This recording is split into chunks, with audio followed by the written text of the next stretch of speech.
Well, here we are back with another episode, Ultimate Buckeyes. Tyvis Powell, Dustin Fox, the best white corner to ever play the game.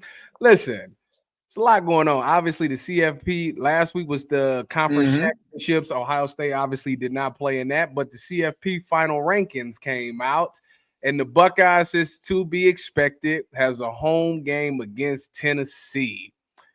Dustin, are you This, nervous? Are you nervous for that game? by the way, you see behind me? Yeah, why do you have that? What is that about? It's the matchup. It's the matchup. Oh, you do that every week? No, I just decided to do it. I don't know. Is this a new thing moving forward? You gonna do this throughout the CFP? So like I've been collecting mini helmets now for the last couple of years, and I've been trying to get a helmet from every stadium I've called a game in, Okay. and so I've got like 70. So you've called a game at Ohio Stadium? I'm not. I just happen to have Ohio State because I went there. And I probably will never call a game at Ohio State in the near future unless I leave companies because Oh yeah, well, I guess or I climb the ladder rather quickly you with do the CFP. Yeah, do the CFP. Yeah. You'll be able to do it the CFP.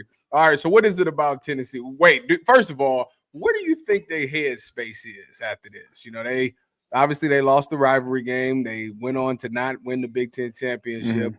You're about 2 weeks removed now. Where would your head space be? Where do you think these players are thinking? Oh, hey, these kids are fine now. I mean, these kids live in a world of, what happened, last hour, 20 minutes ago. So I don't think the team's going to be an issue at all. I think they're going to be locked in. I think they'll be focused. I think the fans are probably the ones still kind of worried about the Michigan loss and how that affects the team and all these things. I don't get a sense at all that the players will be affected by this. And, I'm really excited about the game because I do think it's kind of like a second life, if you will, Are to you the going? season. I have tickets. Yes. That's not the question. You have I tickets. know I didn't answer the question. So I don't like the cold. I think I've told you that. Buffalo. What are you talking about? I didn't enjoy playing in Buffalo in the cold. Oh, I enjoyed a lot about Buffalo. Dustin, listen, because this is a big thing right now. This is a big thing. We did down here in Columbus, we do 97 when the fan. We did a poll and they asked how would you buy tickets to go to the game? And a lot of the majority said no, they ain't going. And my thing is, this is a historic moment. Like the first college football playoff game in Ohio Stadium. And people really not trying to go. That's crazy to me. But yet, Well, that's why I got tickets because I'm probably going to go. When I say put a dome on the thing or get a stadium with a dome, it's we can't do that. We want them to play in the elements. It's our advantage to play in the cold. But you don't want to go to the game and sit out there with them though. Like that bothers me, dude. I'm not a guy that likes going to football games in cold weather. Like I don't think that football, like for me personally, I didn't like playing in the cold. I don't like going to games in the cold. The best football weather to me is and not because it's my birthday, but like early October. I think it's like the best weather. You get like a good 65 to 70 degree day where it's not too hot, feels good. The sun feels like, oh, it's just a little warm, but it's not like, that's my football weather. Listen, I'm not going to the game because I got other things I got to do. One, I ain't got no ticket to the game, so therefore I ain't, we alumni don't get free tickets. So You don't buy your season tickets? What? No, I don't. No, you know why I don't buy my season tickets? Because I work for the Big Ten. So every Saturday I am somewhere else in the Big Ten.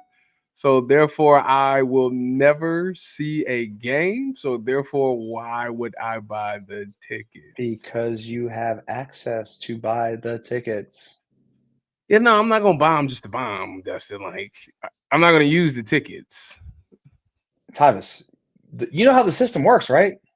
Every former player gets 2 tickets. You can buy up to 2 tickets. Yes, but they improve every year, or you get better access to tickets by buying them. And when you don't buy them, you go to the bottom of the list. Dustin, I have not been to an Ohio State regular season football game since they played Wisconsin in 2019. Do you know how many times I've sat in my season tickets? You just bought them just to have them? I have to. You have to, dude. It's so many people would kill for the access to buy season tickets. Well, you're nuts, dude. Come on. Tell them to hit me up, and now I get them 2 tickets. They just give me the money. I'll buy your tickets. Okay. Okay. Because I'm not going to. I'm not going to the game. It's just not gonna happen. Anyway, we'll talk offline about it. But there's other stuff that I can help you out with there too, partner. Anyway, young bucks. So let me think about Tennessee. First of all, CFP wise, let me talk about that. What do you think about how it's set up? Like, do you have a problem with it? You okay with it? You think they got it right? Like, what do you think about this whole CFP? Because there's a lot of backlash. You know, you got the Alabama thing. Like, what do you think? Do you think these is the right 12 teams? And if you could change something, what would you change? The right 12 teams, sure. I think that's fair. Okay. The seeding. So Bama shouldn't be in over SMU. No chance. Okay, I want to put it on record that you said that. Yeah, that's all. Yeah. I mean, I'm with you. I agree with you. Not an idiot. Yeah, I mean, it's that's the fact. You can't lose 3 games and go and not win a conference title and go to the college football playoff. You just can't do it. Is it Clemson in it with 2 losses? They got 3, I think. Do they? They don't have 3. They lost to Georgia, South Carolina, and Louisville. They 10-3. Gosh, doggy, they did lose 3, didn't they? Yeah. Bad job out of me, actually. Bad job out of me. Yeah, the sick thing is I can see Clemson running it. I can see Clemson beating Texas. I really can. I guess the thing that I want to put that on record too, that I said that. So if it happens, everybody know where they heard it first. I said that. Go ahead. Right. Well, I mean, Clemson is a conference champion though with 3 losses. My point. That's what I was trying to. That's the point I was trying to make. Is that like if Alabama had won the SEC with 3 losses, okay, they're in. Okay. Like Clemson got in as an automatic qualifier. So, SMU got in as at large. All right. So with that being said, how do you feel about the automatic bids? Are you okay that it's conference champions, or do you think it should be the top 4 teams? Because I have a problem with saying like Boise. In terms of the seeding, I have a problem with that. Like okay, Boise shouldn't be getting a home game. Okay, I just want to see where you at with it, you know, because some people might think it's fine. I think it's crazy that Arizona State, Boise State are getting buys over, I don't know, Notre Dame, Texas, Ohio State. Like I just think that winning your conference championship should put you in the tournament. I get that, but then after that, you can't deny, Dustin, that some conferences are weaker than the others. Facts, bro. Right. Here's what I'm saying. Here's what I'm saying though. If we're going to treat conference championships as important in the P4, then they ought to be created equal. However, once you get into the college football playoff, we've got our parameters of what the criteria is to get in. I think after that, we reseed. I agree. I think I just this is the thing. When they go to 16 teams, I think that they gotta adjust some things because I get that you want to the conference championship is losing credibility. Like I get that you did this, the bye and all those things, but the way that it is, like it just don't make sense that Arizona State, you're gonna tell me that Arizona State and Boise State deserves a bye over Texas, Notre Dame, Ohio State, Penn State. Like, no, that doesn't even make sense. Like, it doesn't even remotely make sense. And on top of that, like, I think if I remember correctly, Penn State, I think all of them probably got better records. Or no, Boise State got 1 loss. I think Arizona State might have 2. Boise State's only loss is to Oregon. Yeah, which is 3-point loss, that's a good loss on them. It's a great But loss. It's like a win for a lot of teams. I also think that after the first round, you should reseed again. You should reseed to have because right now, if you look at the path, Penn State got the easiest path, and they're the 6th seed. They're going to play SMU in the first round, then they'll be Boise the next round. Like they should win those 2 games, but like Ohio State got the hardest. Like that don't even make sense. Like Texas is the 5 seed and they got a hard path too. Like that don't make. To me, it's just a lot of stuff that they missed doing that don't make sense. And I get the fact that they're getting rewarded for being in, and I get that they want to emphasize the conference championship, but I just think that you should just give it to the top 4 teams instead of the who won their conference. Because I think when they get to 16, they should just make that conference week, like the first round of the playoff. Like that's how I kind of would look at it.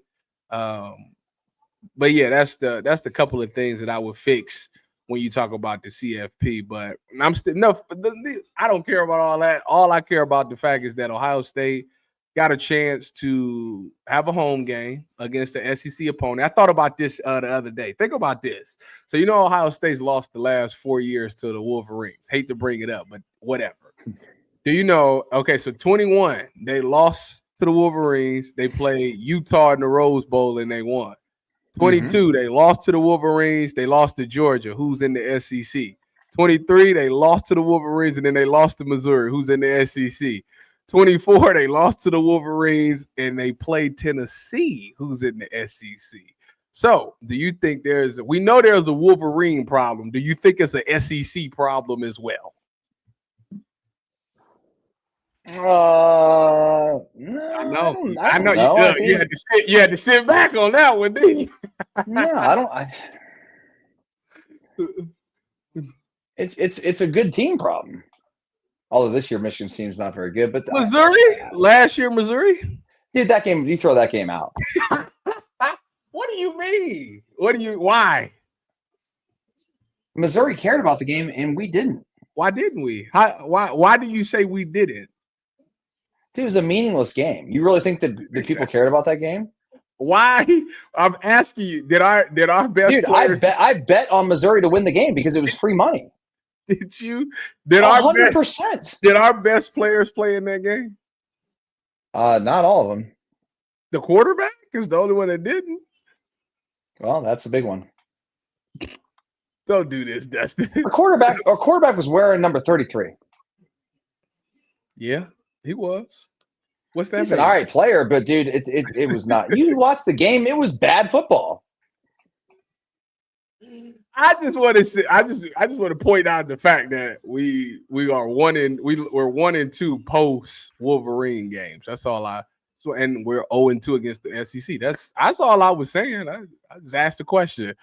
I'm here to ask the question that people want to know. You're asking a lot of questions today, there, Tyvis. What? A lot of questions. All right, let me transition there. All right, Ross Bjork, obviously he was on 97.1 The Fan today. Morning Juice, you can catch them at 97.1 The Fan 6 to 9 with Beamer and Bobby Carpenter. Ross Bjork was on, and he was asked about Ryan Day. Will he be here next year? It's pretty much the question, because he came out already and he said that he was supporting Ryan Day. Today they wanted to, double check, reassure that was the case, and he did. He said he respects Ryan Day. He loves what Ryan Day is doing. He wants him to be here next year when they play Texas and all those things. And, he's saying that right now we emphasize the game too much. We need to emphasize right now this game coming up, all those things. When you read all of this, what you got to say about it? I guess I'd have to hear the audio to understand the context of what was said. The crux of it is not that surprising. He says Ryan Day's coming back. Okay, well, is that the right choice? First off, this is similar to me to what Jimmy Haslam said in Cleveland about Kevin Stefanski. You were with me today on UCSS where I made the point that anything that's said today, December 12th, throw it out because there's still games to be played. There's still things to evaluate, and over time, things can change. I take him at his word on this because like I said, I know people want Ryan Day fired. I do, I get the frustration, but it's a lot of one. He's a young coach. Two, he did kill it in recruiting. Three, players do love him. Four, it's not a lot of candidates out there that you can go get to replace him. And I do think that. I think he's on the Jim Harbaugh type trajectory, where Harbaugh went 0-5 before he finally won. And when he won, boom, it went on a landslide and they won the championship. I'm hoping that this maybe is the last time that he loses to them, and he just gotta. I think his problem is he gotta block out the outside noise. I think that stuff comments that people say really bothers him, and it's to the point. He's shown that he's a little thin-skinned on some of the stuff, right? Yeah, but going back to the Lou Holtz stuff. Yeah, I just think that he's gotta. He can't. You gotta not care what everybody thinks. You gotta know who you are. Once you know who you are and what your team is, like all that other stuff don't even matter. And he's got to do a better job of that part. Like, why do you feel that you have to prove it? Like, just go out there and win, and you'll prove whatever you're trying to prove. Like, it shouldn't be trying to prove people wrong. It should be trying to prove yourself right. Like, that's the mindset that he has to adopt. And like I said, he's a young coach. So, it's easier for the Urbans, the Knicks and all that because they're older. Like social media wasn't even a thing when they was like popular and all those things. They could care less about your opinion because they know who they are. Plus, they've been head coaches for quite some time, so they understand. They've already established their foundation. They understand what they need to do to get the best out of their players and all of those things. Ryan Day, he got high. He was for 2019 was his first season as a head coach. So this is 6 seasons in. Yeah, he's still trying to figure things out, and I think that he just I wouldn't give up on him. I wouldn't give up on him right now. I do believe that he's learned a hard lesson. I think this loss was the hardest lesson he had to learn. Like when you clearly had the better team, it was evident. And just because of something that somebody said years ago has messed with you, you completely derailed an entire season. And it gets no lower than that. So I think that this was one of them painful lessons that he had to learn, but I do think he'll be a better coach because of it. So I fully expect, it's going to be hard to run the table. You got projections. You got Tennessee, Oregon, Texas, and then either Georgia, Notre Dame. Like that's your path to winning the championship. But if you go out there and you do that, nobody can ever question you ever again. You've earned this national championship. You've completely flipped the narrative on everything. This is a moment. This is like a moment that he actually needs to change everything. How do you win the fan base back? How do you win the players back? You go out there and you do this, which is some people say is nearly impossible because you haven't done it before. But now when your back is against the wall and you have no choice, now this is going to tell everybody, adversity, you're in adversity right now. How do you respond in adversity? It's like a famous quote where you're supposed to, you tell the true signs of a man, not where he stands, where he's comfortable, but when he's in adversity and all those things. However it was quoted, he's actually about to live that right now. So to me, I'll be watching with a magnifying glass, and I can't wait to see, what he does. I hope that he pulls it off. I'm rooting for him to pull it off. Well, yeah, I mean, obviously everybody is, and I think that he can. I do think that the Buckeyes have arguably the most talented team still in college football. And dude, if they somehow can beat Tennessee, beat Oregon, then who would they play after the Oregon game? Probably Texas, maybe projections. You're going off of high seas, Texas, and then either Georgia or whatever. I mean, any of those teams are tough. Dude, if that happens, I would say that's bad news for the Ohio State-Michigan rivalry. If they win it? Yeah. Why you say that? Actually, it'll make it better because they just won it last year and then you won it this year. Like that, actually, you got the net now. When you play next year, you got both national champions. Oh, I guess that's an interesting angle, but I guess I'm saying because Ohio State fans and ex-players, all of us in the media, whatever, we act like Ohio State, Michigan is the end all be all, and in a lot of seasons, it does end up being the game that can either put you into to the championship or play for the championship or be champions or be Big Ten champions or go to the big all these things, right? Going back the last X amount of years. Well, if this season ends up playing out where they end up winning it and lose to Michigan, I just think all the fans who are so angry about it, it does take a lot off of that game. No, I don't think so. Okay. I think the fans will always be passionate about that game, no matter what. It's been so many fans talking about all I care about is beating the team up north and winning the Big Ten. And I'm like, that's a little crazy to hear, but everybody's entitled to their own opinion. And that's if that's how they feel, that's how they feel. Luckily I was able to do all of those. I checked all the boxes, so I really don't know. But I can understand why you feel like, and to be honest with you, if you're not a Buckeye or not a Wolverine or you're not a part of this rival, never been a part of this rival, to the outside world, the Buckeye Nation looks ridiculous because they like, you want to fire a coach that's 66-10? Like, that's ridiculous. Just because he lost one game, like that's how they look at it. But like to the player, like to myself, like I know that it's not a game, it's a lifestyle. Like it's a way of life. It's a rite of passage. Like I understand those things. So like they won't ever get it. Like unless you've been in it, you won't really get it. So like I understand the passion from the fans and I understand why they feel the way they feel. And I understand why they judge him off of that game because that game do tell you a lot. Like it does tell you a lot. But if you do you think that fans and media have put too much emphasis on the game, that it's created unnecessary pressure on Ryan Day and the players? I mean, because it's all we talk about. Yes and no. Like I didn't feel that. Did you feel pressured when you played in that game? No. Well, first off, I didn't either. But I'll say this, prior to me getting to Ohio State, they fired John Cooper because he couldn't beat Michigan. So, like, we went up there my freshman year and we had nothing to lose. We beat them.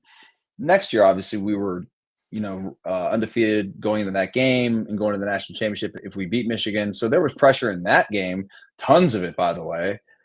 And did I feel it? Yeah, I felt it in that one. I didn't feel it in 0-1, though. I didn't feel it at the time where we the game didn't matter for us. I mean, it mattered in terms of beating your rival, but it wasn't like it was going to put us into a championship position. I would say, as far as the pressure goes, like it was an intensity. I felt the intensity. Like I knew the stakes. I knew everything that was on the line. I knew that I wanted a pair of those gold pants. Like I knew those things, but like I didn't feel like playing in the game. I didn't feel like I had to do too much. Maybe it was because of the players that was around me. Like maybe because I knew we had great players. Like, and I knew that they would do their job. And I kind of knew like coaches would put us in position to win those games. So like I didn't feel tense. I wasn't like uptight and tense. Like I actually felt loose. Like I felt like I'm gonna hit you in the mouth. I'm gonna do what I'm supposed to do. Like I'm gonna make the plays that come my way. Like that's all I can do, And I've been hearing so much about we should de-emphasize the game, take the clocks out the building, or like try to do stuff like that. And I'm just like, why? Like, why? Like, I don't. Why can't emphasizing the game be like fun? And that's what I'm saying. What college football is about. I told you last week. I said like they don't. It's not. To me, it feel like it's not fun like that to the players anymore. It's such a. It's such a job, like they don't enjoy the week anymore. And like that's not the way to do it. Like it's not the way to do it either. Like you're supposed to enjoy the week and all the things that you're supposed to do in that week. You're supposed to enjoy those moments. And I don't even know if that's a thing. Like they so locked into the game, and the thing is, when you get to, you got the better players. It is what it is. And it's like and then the funny thing is, like, we're gonna go to this Tennessee game. That's the funniest part. We're gonna get to this Tennessee game, right? Weather's probably gonna not be great. It's gonna be cold and all these things, but we're gonna see the best offensive play calling we've seen all year. We're gonna see like that. I'm sure they're gonna dial up and draw up things that's gonna be like incredible. Oh yeah. And everybody's gonna look at them and be like, "But you did." Like that's the saddest part about all this is that they're gonna look at this and be like, "Why didn't you do that just a week ago?" And the answer is gonna be, "It's because you was tight." Like, yeah, everybody was tight. Everyone knows that. And it's sad. It's unfortunate that that's gonna be the case, but that's just what is. No matter what he does, like a lot of people's gonna go back to think like this is good. Even in the Georgia game when they lost to Georgia that year, like it was like, where was all this just a week ago? Like that was the thing, and everybody's gonna pretty much have that same mindset. But like I said, hosting the trophy at the end, you can't really say too much about that. Like I think no, and if they do, then pretty much all's forgiven, right? At least for this year. Well, they ain't gonna forgive the gold pants thing. It's just not gonna happen. Like, do you know this fan base? they ain't forgiving that, but they will be able to be like, you know what? At least you brought us a national championship. We can say we the best. We can get our T-shirts and stuff like that. But yeah, they not. Yeah, but I listen. If they win a natty, I just don't know that the Michigan loss brings down the season. Dustin, listen, they're gonna win that. They're gonna win this natty. I'm gonna speak it into existence. They're gonna win this natty. It's gonna be the greatest run we've ever seen. How they gonna rip off these 4 wins. And when people bring up this season, they're going to talk about them losing that game to the Wolverines. I'm just telling you. Yeah. Okay, maybe they will, but it ain't no maybe. They will. They 1,000% will say that. It's just what it is. Look, at the end of the day, though, what would be more impressive would be beating Tennessee, Oregon, Texas, and Georgia in a row. I agree, and people still gonna say they lost because they're gonna be, that would make them 14-2 to finish the season, and everybody we lost to Virginia Tech, and people be talking about how we lost to Virginia Tech. Yeah, so I totally forgot about that game. That they're gonna bring up this Wolverine loss. Like it's 1,000% gonna happen. Bro, that game has never crossed my mind once. And by the way, I think about it all the time, actually. I went to your game against Alabama in New Orleans as a fan, and then I went to your game in Dallas as a fan to watch you beat the Ducks. So did you come on the sideline? Hell no. Why not? You was a former athlete. You could have came over there, former Buckeye. Yeah, you know how things are. No, well, you did get shot down for having a blue shirt on one time, so you know that's. I can only. Let's just say this. Let's just say let's hope ex-player, coaches, ex-player, that whole thing, alumni. Mm-hmm. Let's hope that relationship continues to improve as it has. I agree with you on that statement. I agree with you wholeheartedly on that statement. All right.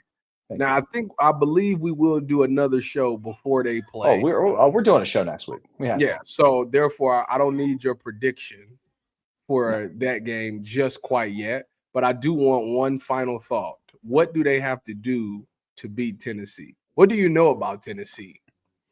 What do I know is that they have an explosive offense. Mm-hmm. That at times with their quarterback can get into a rhythm. They have a really good play caller and Josh Heupel, who obviously is their head coach. Mm-hmm. And I'll say this much: I'm a big fan of Nico Iamaleava.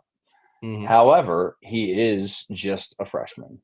Correct. And however, he has been a little banged up here in the season, and like after the first month of the year, he sort of cooled off a little bit. Yeah.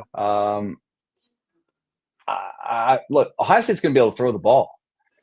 The run defense for Tennessee is really, really good. Yeah, they so ain't really. I guess here's the thing I'm trying to say is like, okay, they're really good at run D, so maybe we don't run the ball every play. So just saying. Well, I tell you what, it'll be very eye-telling because maybe it will. He either Hopefully learned we learned his that lesson from the lesson or Michigan he game. didn't. Because that we gonna really find out. Like you would think they're one of the best at stopping the run. Let's not run the ball, and we'll see. We'll see. I'm very excited for it. You're right about their defense. Their defense is going to be really good. Our defense is going to have to come to play. But outside of Dylan Sampson, like I just, if we stop the run game, like I know our corner's been dicey. Don't get me wrong. I know they've been dicey, but like for some odd reason, I'm calm about it. Like I don't think that it should be a problem.